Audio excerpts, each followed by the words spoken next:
Tahan po tayo. taon. Oho. Tama. So, ang ibig sabihin, ang Pangulo, nagbago rin ang palaisipan. Marahil po. So, ang sa kanya, may jurisdiction na pala. Hindi ko ho pwedeng sabihin ng state of mind niya. Opo. Pero sinasabi ko lang ho, bilang tao, lahat po tayo pwede magbago ang pag-iisip. Hindi ko naman hinihingi yung state of mind po. Ang tinatanong ko lang, maliwanag naman yung statement na sinabi niya na pwede tayong magpapasok ng ICC sa ating bansa. Pwera lang kapag illegal ang ginagawa. Tama? Hindi ho natin sinasabing imbitado sila rito. Hindi ho natin sinasabi na haharapin natin sila. Ngunit ang tao ho ay labas-pasok sa Pilipinas. Pero hindi At tayo po po ay mga being very hospitable people, we welcome all people who want to partake of the beauty of our country. Ayun po yung ating pinag-uusapan dito. Pero hindi po ba yung mas maagang mga statement, yung mga unang statement, talagang hindi daw siya lalahok sa anumang investigasyon. Ngayon, hahayaan lang niya. Tama po. Marahil po, marahil. nagbago. Sabi ko nga ho, Nagbabago naman nga. Nagbabago naman ang pagtingin natin lahat sa buhay. Hindi naman po ang pagtingin natin nung tayo 20 anyos at ngayon ay pareho pa rin. Sana naman na natuto tumatanda na rin tayo. po tayo. Natututo rin po tayo. So do you mean to tell me that after saying 100 times that the ICC has no jurisdiction, the President at the 101st time changed his mind and determined that there was somehow some kind of jurisdiction that allowed them to come here and investigate? I cannot comment on his state of mind when he said that. I don't think it's a question of state of mind, sir. It's statements. His statement would speak for itself. When did the executive then change his mind, given that we are admitting he changed his mind, at least to some degree? Well, I cannot agree to I mean, the question, ma'am, is very vague, if you ask me. Hindi, nagbago, di ba? Nung una, sabi niya talagang haharangan niya. Because I cannot, bawal, as dahil I meron said tayong earlier, mga ma'am, korte. I Tapos cannot- biglang sinabi na bukas ang Pilipinas. Kung nag-iimbestiga sila, papasukin. Pwera lang pag may ginagawang illegal o may krimen. Again, I can Malaking say that pagbabago po yun. hindi ko ako pwede magkomento sa state of mind niya. Kung paano ho nag-iisip ang Hindi ko Pangulo, naman hindi pa ako tinatanong kung magkomento. galit, wala naman akong tinatanong kung masaya. Yun ang state of mind. Ang tinatanong ko, dun sa sinabi, hindi ba maliwanag na nag-iba? Sabi ko nga ho, lahat tayo nagbabago ng pag-iisip sa pagdaan po ng panahon. Okay. Tayo po ay natututo naman ng unti-unti at nauunawaan natin ng gusto ang kaya mga nga. pangyayari sa paligid natin. Kung aaminin natin na nagbago ang pag-iisip, bakit? At kailan nagbago yung pag-iisip natin tungkol sa jurisdiction ng ICC? Bakit? At meron bang dahilan? Baka may alam ang DND, baka may alam ang NSC para maintindihan natin kung saan na tayo ngayon. Kasi tayo ay nag-iimbestiga in aid of legislation. Gusto ko malaman saan ba tayo patungo. Ano na ba ngayon? Palibasa, eto nga, admitido natin, nagbago. Kung nagbago, saan na tayo ngayon? Siguro po yung pag-unawa po ng ICC jurisdiction. Kasi nung nag-aapela pa tayo sa ICC, na sinasabi natin na hindi tayo saklaw dito, marahil yung isang paghising natin sa katotohanan na ang hinahabol ng ICC ay hindi naman bansa, ngunit individual. Marahil yun po yung pag-unawa na nagbago sa ating lahat. Kasi hindi naman po estado natin ang hinihimok ng ICC, kundi po yung mga individual dito na nagkasala at yung naging biktima po ng mga krimen at ng mga pamilya po ng mga biktima ng mga pagpatay nung panahon na yun. Okay. At sabihin natin may limited cooperation sa ICC. Sabihin natin, nung 13 November, si ASEC ES Bersamin pala, ay nagsabi that if the ICC refers the process to Interpol, which may then transmit a red notice to the Philippines, the government will feel obliged to consider the red notice. Parang may ganon, may statement ba dyan? Yung kay ES Bersamin. Alala ko po yung statement na yun. Naalala po Opo. niya? Opo. Oo. So, yung pagbabago ay malinaw. Kasi pati si Executive Secretary, diniin na nagbago nga talaga. Tama po ba?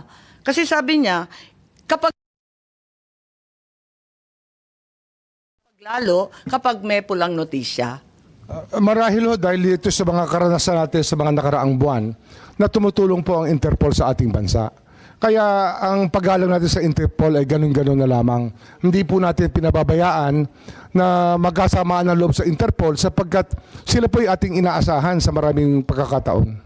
Tama, talagang lumalahok tayo at umaasa sa Interpol. Ngayon, nung January, kayo po nagsalita at tatanungin ko kung tama po ba to.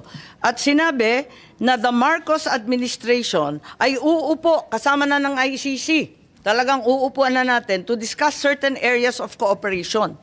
So, hindi na no cooperation, no blocking, no limit at tatalakayin ang ibang mga areas kung pwede, kung saan pwede makipagkaisa. Tama ba yun? Hindi ko ho naalala yung statement na January yan, 2025 po, sinabi ninyo, uupo kayo kasama ng ICC para malaman doon sa kanilang investigasyon ukol sa libo-libong pagpapatay ng drug war ni Presidente Duterte. Sabi mo, ayon sa report, na yung cooperation with an international tribunal ay pinapayagan sa ating batas. At yung ICC representatives have been going in and out of the country without any of us raising anything. January 2025 po. So ano ho yung tanong? Ang sinasabi ko, what happened to the President's statement that the government will not lift a finger?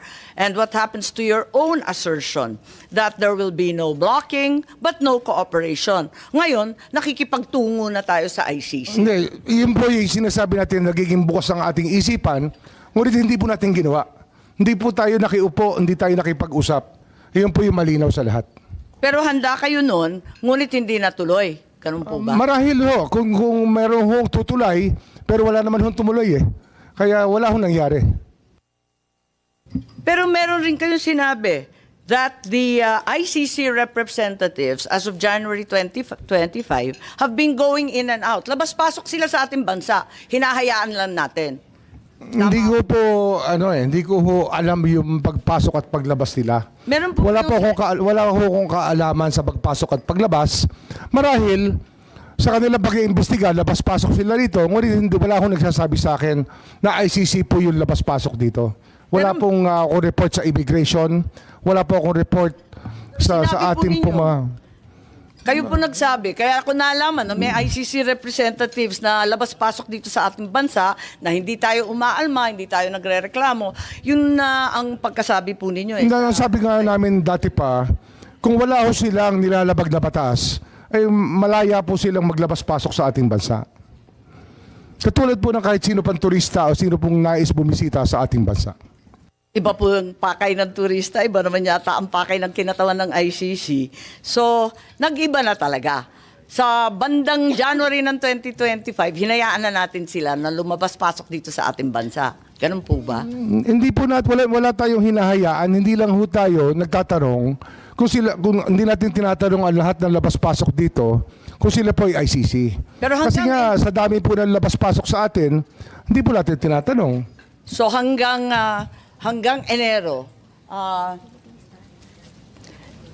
Enero nitong taon, talagang maliwanag na labas-pasok na yung mga ICC. Ano? Hindi ko po alam eh. Wala po akong personal knowledge. I can only speak from personal knowledge. Narito kasi sa Philippine Star at sinabi na I know that as anecdotally from people I know from the human rights community, they've been in contact here. May mga nagkikwento po na may kausap silang ICC. So alam po Ngunit- ninyo. Kasi sabi mo in-identify pa ninyo yung source. Sabi ninyo yung human rights people. Nagko-contact Oo nga, usap na. Di alam na ninyo na nandito na yung ICC. Ay, hindi ko ho nalalaman kung nandun sila. Sinasabi lang nila may kausap sila. Hindi ko sinasabi ko saan sila nag-usap at paano. Pero, siyempre marami hong gustong tumulay. Ngunit hindi naman natin, hindi ho nagkaroon ng pagkakataon na makilala talaga namin na ICC o makaharap. Kahit kailan po hindi namin nakaharap ang ICC. Pero alam ninyo na may galaw na sila. At nag-iimbestiga na sila. 7 At taon na po silang gumagalaw, ma'am. 7 taon na. Hindi naman ngayon